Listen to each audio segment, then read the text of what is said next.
নাজনীন হাসান চুমকি বাংলাদেশের অনেক বড় একজন অভিনয় শিল্পী। বাংলাদেশের অভিনয়ের জন্য সর্বসেরা যে পুরস্কার সেটিও পেয়েছে, জাতীয় চলচ্চিত্র পুরস্কার। কিন্তু কথা হচ্ছে যে আমার প্রশ্ন যে আচ্ছা, তুমি তোমার অহংকার হয় না? অহংকার কেন?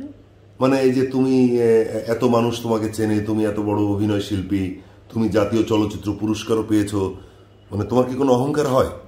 জাতীয় চলচ্চিত্র পুরস্কার তো প্রতি বছরের, তাই না? তাহলে তো আমি 2006 সালে পেয়েছি, তারপরে 7 থেকে এখন 23, এর মধ্যে কতগুলো জাতীয় পুরস্কার গেছে, অনেক। তাহলে শুধু শুধু কেন অহংকার করব? এতদিন পর্যন্ত পেয়েছে, আগামীতেও পাবে, এবং এটা স্বাভাবিক, এটা একটা প্রক্রিয়া। এটা প্রতি বছরই কেউ না কেউ পাবে। আচ্ছা, এটা যদি স্পেশাল শুধু আমি একা পেতাম তাহলে না হয় একটা মানে বুদ্ধিবৃত্তি নষ্ট হওয়ার একটা সমূহ সম্ভাবনা ছিল, কিন্তু বুদ্ধিবৃত্তিক জায়গা থেকে তো এটাই চিন্তা করে নিতে হবে যে এটা তো যে সিনেমা করবে সেই পেতে পারে, মানে যোগ্য ব্যক্তিত্বরাই পাচ্ছে, সুতরাং এই নিয়ে অহংকার করার অহংকারের কিছু নেই আসলে। হ্যাঁ, এটা একটা দারুণ ব্যাপার, কিন্তু প্রশ্নটা এই কারণে করা এবং হুট করে এই কারণে যে অনেকেই বলে যে জাতীয় চলচ্চিত্র পুরস্কার যারা পেয়ে যায় তাদের মধ্যে অনেকেই অহংকারী হয়ে ওঠে। আচ্ছা, যাই হোক, তাহলে কি বলতে পারি যে তোমার মধ্যে একটা মানে সাধারণত্ব আছে? সেটা তো আমি বলতে পারবো না, আমার কলিগ আপনি। না, যেহেতু তুমি বললে যে তোমার মধ্যে অহংকার নেই, তাহলে তোমার মধ্যে নিশ্চয়ই সাধারণত্ব আছে, সিম্পলিসিটি আছে। সেটা আমি জানি না। বিষয়টা হলো যে আমি জীবনটাকেই ভাবি সাধারণ, অসাধারণ কোনো কিছু আসলে হয় না। অসাধারণ কি হয়? শিল্প হয়। একটা পেইন্টিং দেখে একটা অসাধারণ কিছু দেখলাম, ওয়াও বলি। একটা ভালো নাটকে একটা ভালো অভিনয় দেখলে সেটা একটা অসাধারণ গল্প মনে হয়, একটা ভালো ফিল্ম দেখলে অসাধারণ মনে হয়। তারপরে কর্মটাই হচ্ছে অসাধারণ, মানুষ সেই অসাধারণ কাজটি করে। মানুষ কখনো অসাধারণ হয় না। বাহ, দারুণ দারুণ লাগলো। দুটো প্রশ্নের উত্তরই আমার কাছে অসাধারণ লাগলো চুমকি। আচ্ছা, দাও, হাসো না। আমার কথা হচ্ছে যে এই ধরনের কথা আমি কেন বলছি তারও কারণ আছে।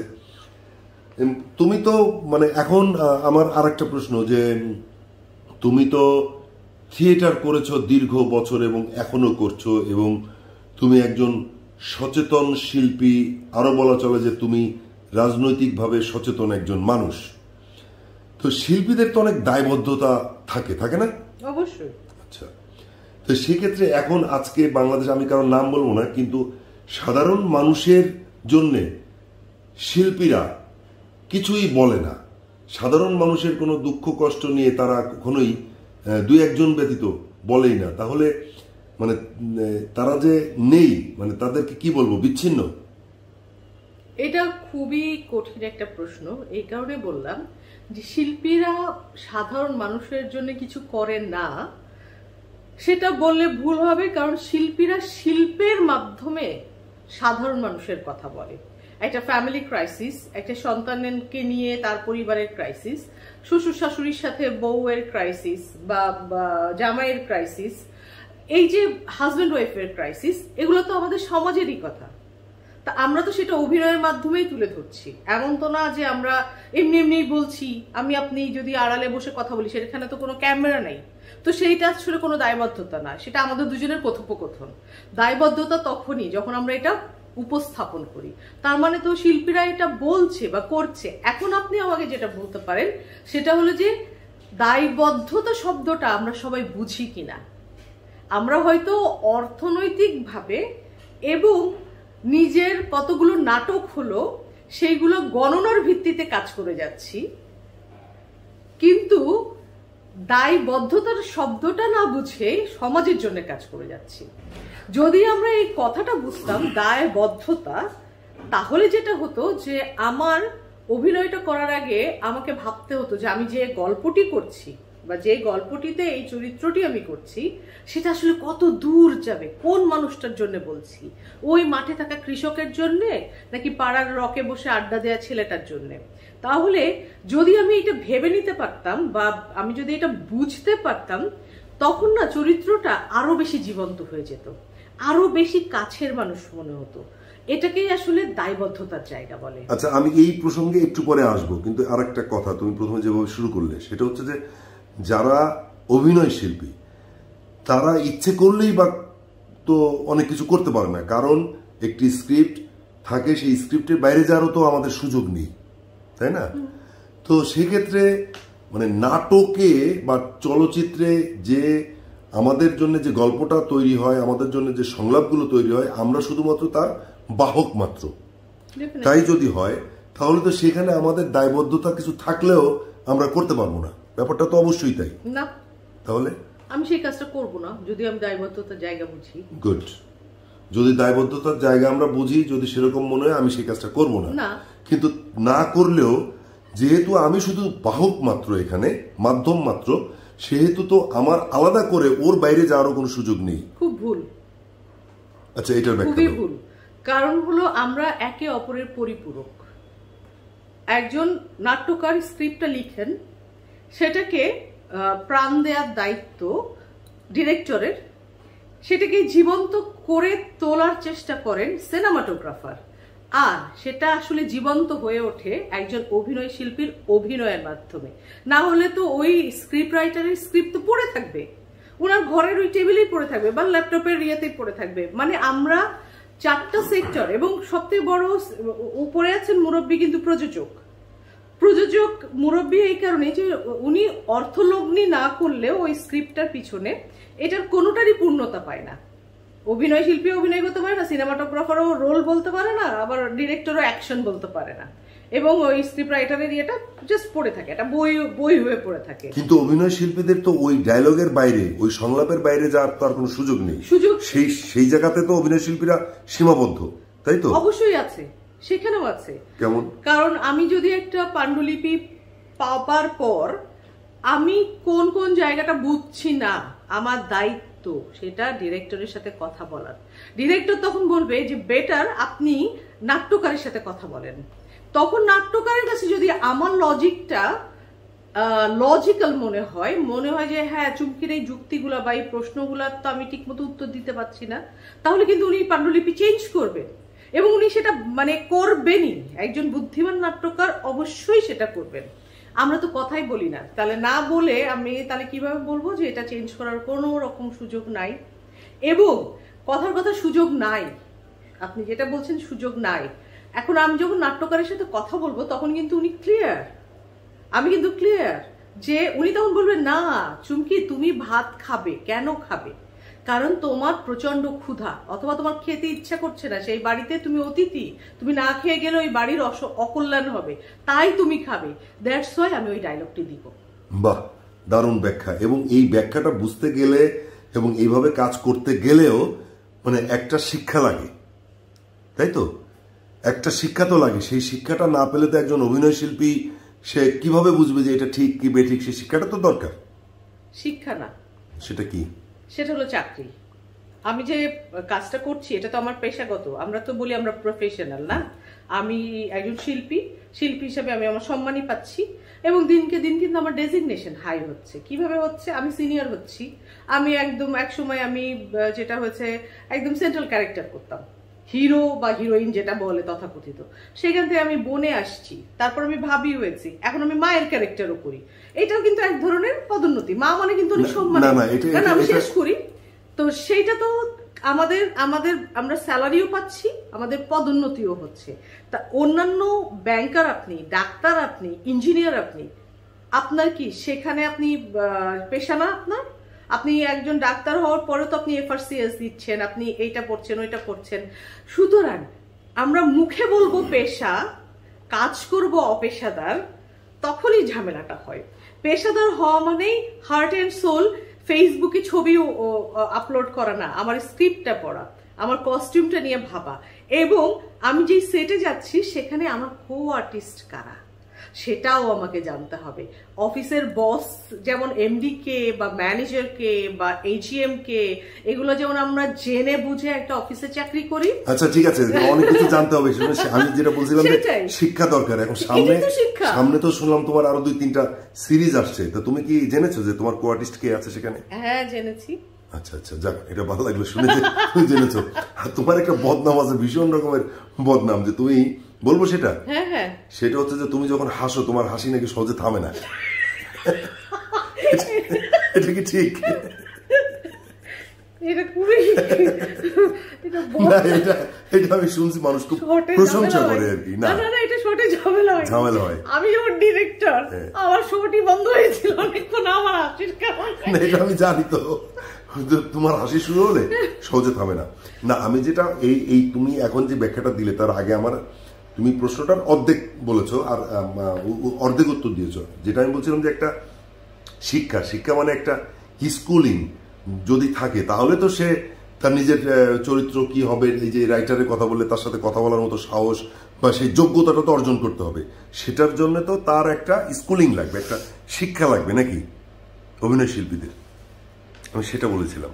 না, আমি জানি যে আপনি ঘুরে ফিরে কোথায় যাবেন, যে সুতরাং একজন অভিনয় শিল্পীর ব্যাকগ্রাউন্ডে একটা থিয়েটার থাকা লাগবে। না না না না না, আমি সেখানে যাব না। শিক্ষা মিন্স কি? না, আমি বলি আমি সেখানে যাব না। আর আমি এটাও একেবারে বিশ্বাস করি না যে যারা শুধু থিয়েটার করবে তারাই ভালো অভিনয় করবে, এটা আমি একেবারে বিশ্বাস করি না। কারণ আমি এটা মাঝে মাঝে বলিও যে অনেকে আছে যাদের থিয়েটার ব্যাকগ্রাউন্ড নেই কিন্তু ভালো অভিনয় করছে, এই মুহূর্তে তাদেরকে যদি থিয়েটারে নিয়ে যাওয়া হয় নিঃসন্দেহে তারা থিয়েটারেও অনেক ভালো অভিনয় করবে, এটা আমি বিশ্বাস করি। কিন্তু আমি বলছি যে একজন অভিনয় শিল্পী তার বোঝাপড়া বা তার শিক্ষা, তার জেনে জানা, আমি সেই জায়গাটা যাচ্ছি। আমি ওখানেই আসছিলাম। শিক্ষা মূলত কয়েক ধরনের, না? প্রাতিষ্ঠানিক শিক্ষা, ব্যবহারিক শিক্ষা, তারপরে আপনার আরেকটা হলো যে আপনার স্বশিক্ষা। আমি মনে করি যেটা আরেকটা আছে সুশিক্ষা। সুশিক্ষা আসলে এগুলো সবকিছুরই ব্র্যান্ডিং, আপনি যেখানেই ইয়ে করেন না কেন, সুশিক্ষা আর স্বশিক্ষা কিন্তু আলাদা। তো আমাদের এখন যে অবস্থা এবং অবস্থানে আসছি আমরা, এখানে আসলে আমাদের অভিনয় শিল্পীদের স্বশিক্ষাটা খুব প্রয়োজন। স্বশিক্ষাটা এই কারণে প্রয়োজন যে তিনি যেহেতু এটাকে পেশা হিসেবেই নিচ্ছেন এবং তিনি অভিনয়টাই করতে চান, তিনি কিন্তু ওখানে গিয়ে কস্টিউম ডিজাইনারের কাজ করতে যাচ্ছেন না, কারণ কস্টিউম ডিজাইনার তার দায়িত্ব পালন করবেন। তার মানে কি, আমি ক্যামেরার সামনে অভিনয়টাই করতে চাই। এখন ওই অভিনয়টা যে করতে চাই, সেই জায়গা থেকে তাকে স্বশিক্ষিত হতে হবে। আমার কোন কোন ধাপে আমাকে কিভাবে এগিয়ে গেলে, মানে এগিয়ে যাওয়া মানে কিন্তু ওই যে ইয়ের চূড়ায় না, মানে খ্যাতির চূড়ায় না, অভিনয়টাকে বাস্তবসম্মত করে তুলতে বা অভিনয়টাকে অভিনয় দিয়ে মানুষের কাছে যাওয়ার জন্য কি কি করতে হবে, এটাকে আসলে নিজের ডিসিশন নিতে হবে। না, আমি সেটাই আর কি, যে তাহলে এক ধরনের শিক্ষা তার দরকার, বা স্বশিক্ষা বলি বা আমি অন্য স্কুলিং বলি বা গ্রুপ শিক্ষা বলি, যাই বলি, একটা শিক্ষা তাকে নিতে হবে আর কি। আর সেটা একটা বিস্তর আলোচনার বিষয়। আচ্ছা, আরেকটা যে বিষয় হচ্ছে সেটা হচ্ছে যে তুমি অনেকদিন ধরে জানি যে একটা গবেষণার সঙ্গে আছো শিশুদের শিশু থিয়েটার নিয়ে, তাই তো? আচ্ছা, এই বিষয়টা একটু বলো তো। এটা নিয়ে আমি এখন কথা বলতে চাই না। কেন বলতে চাই না? কারণ আমার কাজটা এখনো কিছুটা বাকি আছে। তো বাকি থাক, কিন্তু তুমি যেটা করছো শিশুদের নিয়ে, এটা একটা সাংঘাতিক ব্যাপার না? অল্প করে বলো, সংক্ষেপে বলো। সংক্ষেপের কিছুই নাই। আমার একটা সময় এসে যেটা মনে হলো যে আসলে থিয়েটারের কথা একদম স্পেসিফিক বলবো। থিয়েটার, আমি তারও পিছনে আসি। আমাকে এখনো পর্যন্ত যদি আপনি আমাকে জিজ্ঞেস করেন যে তুমি এত ফ্লেক্সিবল, বা এই যে আমি ক্যামেরার সামনে অনেক অনেক দর্শক, আমি জানিও না, তাদেরকে দেখবও না, তাদেরকে আমি হয়তো চিনিও না, অনেককে হয়তো চিনবো, ম্যাক্সিমামে আমি চিনবো না, দেশ বিদেশ কোন কোন প্রান্তে একেবারে চলে যাবে আমার এই ইন্টারভিউ বা আমার এই কথাগুলো। তো সেই ক্ষেত্রে তুমি এত কথা বলতে শিখলে কিভাবে, বা একজন মানুষ হিসাবে তুমি উন্নীত হলে কিভাবে, সেটা আসলে আমাকে থিয়েটার করেছে। থিয়েটার আমাকে সবকিছু সাধারণভাবে, সুন্দরভাবে, শৈল্পিকভাবে ভাবতে বাধ্য করেছে। এখন যতটা সময় যাচ্ছে, অবশ্যই আমরা এই মোবাইল বলেন বা আরো ছোট হয়ে আসবে হয়তো ডিভাইস, না? আমরা যত বেশি যান্ত্রিক হই না কেন, মানবিকতা তো সব থেকে বেশি জরুরি। কারণ আমি মানুষ, আর মানুষ হিসাবে আমার নিজের দেশকে জানতে হবে, নিজের সংস্কৃতিকে জানতে হবে, নিজের ইমোশনটাকে ঠিক রাখতে হবে। আমি এই জায়গায় একটা কথা বলতে চাই, এই যে এখন তুমি বললে যে আমার দেশ, সংস্কৃতি এবং মানুষ, তো এই জিনিসগুলো থেকেই তো আসলে একজন শিল্পী সাধারণ মানুষ থেকে আলাদা হয়, তাই না? আমি সেই জায়গাটাই বলতে চেয়েছিলাম যে দায়বদ্ধতার কথা, যে শিল্পীদের যে দায়বদ্ধতা থাকে, যখন একজন শিল্পী বুঝে যায় যে হ্যাঁ সে দায়বদ্ধ দেশের কাছে, মানুষের কাছে, এবং সে তখন তো তার সংস্কৃতি নিয়ে ভাবে। যখন অভিনয় নিয়ে আজকে অনেক টেলিভিশন নাটক যেগুলো অনেক জনপ্রিয় হচ্ছে, কিন্তু কিছু কিছু লোক বলছে যে না, এখানে কিছু মানুষকে ছোট করা হচ্ছে, এখানে কিছু নারীকে ছোট করা হচ্ছে, এখানে ভাষাকে ছোট করা হচ্ছে।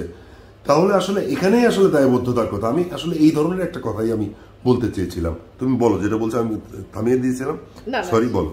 তো সেই জায়গা থেকে আমার কাছে মনে হচ্ছে যে আমাদের বর্তমান জেনারেশন তারা অনেক বেশি ফ্রাস্ট্রেটেড থাকে, তাদের অনেক কিছু ভালো লাগে না, তারা ভালো লাগা খোঁজার জন্যই মূলত হলো এই যান্ত্রিক জীবনের মধ্যে একদম ঝাঁপ দিয়ে পড়ছে।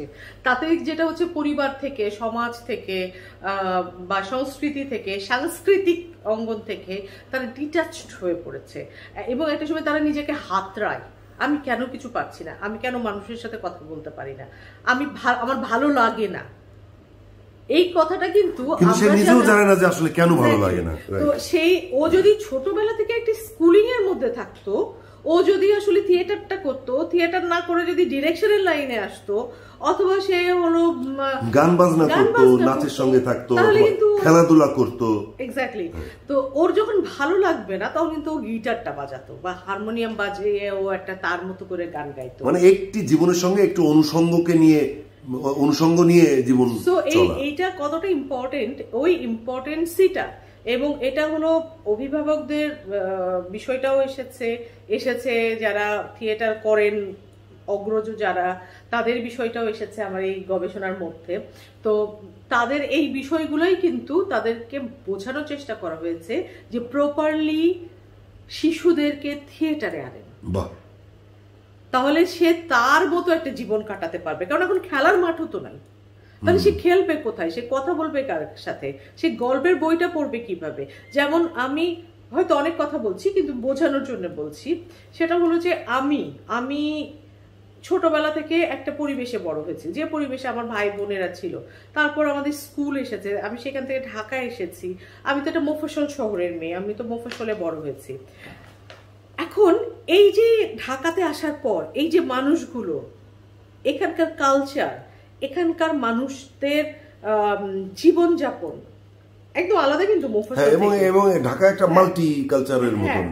এগুলো আমি কিভাবে জেনেছি? আমি বই পড়ার মাধ্যমে জেনেছি। আমি হরেক রকমের বই পড়ার কারণে পৃথিবীর বিভিন্ন দেশ সম্পর্কে জেনেছি, এবং এইভাবেই কিন্তু আমি দেখার মানে পড়তে পড়তে একটা ভিজুয়ালাইজেশন তৈরি হয়েছে। সেই ভিজুয়ালাইজেশনটাই কিন্তু আমাকে একটা জার্নি তৈরি করেছে। ওই উপন্যাস বা ওই গল্পের মানুষগুলোর সাথে আমি একটা জার্নি করেছি। এই যে দেখতে পাওয়া, এই যে বড় করে একটা জগৎকে দেখা, এইটা তো জরুরি না? তো এইটা যদি একটা শিশু খালি পড়ার বই পড়ে, কোনো গল্পের বই যদি না পড়ে, তাহলে সে কিভাবে এই জগৎটাকে দেখবে, এই জগৎটাকে জানবে? আমার এই গবেষণা দারুণ দারুণ দারুণ। এবং আমার মনে হয় যে আজকে যে আলোচনা তুমি যা যা বলছো, এগুলো যারা শুনবে তাদের অল্প হলেও তাদের একটু কাজে দেবে আমার মনে হয়, আমি সেটা বিশ্বাসও করি। নাজনীন হাসান চুমকি, আসলে তুমি ভীষণ রকমের নিরহংকারী একজন মানুষ, আমরা সবাই জানি, বিশেষ করে আমরা যারা তোমার কাছের মানুষ। ভীষণ একজন নিরহংকারী মানুষ, কিন্তু হাস্যোজ্জ্বল মানুষ। এবং কি বলা যায় যে তুমি তো তোমার যে থিয়েটার ব্যাকগ্রাউন্ড সেটা অনেকে হয়তো জানে না যারা টেলিভিশনে দেখে। তুমি নাজনীন হাসান চুমকি তো একদিনে আসলে তৈরি হওনি।